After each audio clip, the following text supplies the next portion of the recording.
Are you conscious? I'm Prindle, a certified master coach trainer for the Certified Coaches Federation.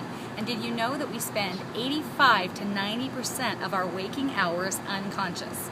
Now you're awake, but you're not having to think through step by step what you're doing. Can you think of an example of that? All the stuff you do to get ready in the morning, driving a car, how complex is that? But you don't have to think about it, you're just able to go in and do it. And that's usually a great thing. That's what allows you to multitask. That's what allows you to work hard and not be exhausted. But it's a problem when you want to change.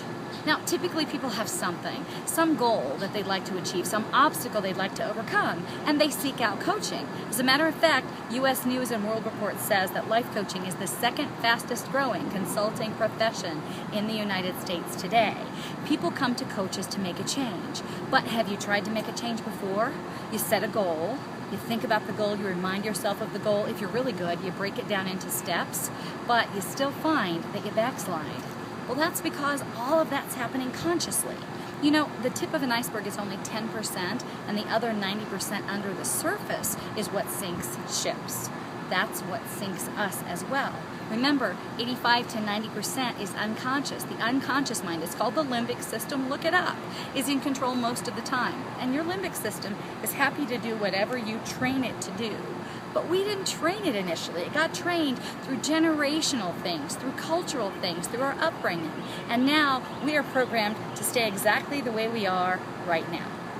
Because the subconscious is about survival mechanisms in your mind, basically very primitive. All they know is, hey, if you're alive right now, let's try and keep you from changing. So you hire a coach, or you go out there and take a seminar, you read a book, and you try to change, and you're not getting anywhere. It's kind of like if there were a sailboat and the sails were up, catching the wind, and the wind was blowing west, but you had hold of the rudder and you were trying to steer it east. You might go east for a little while, but when the wind came up, it would blow you back to the west again.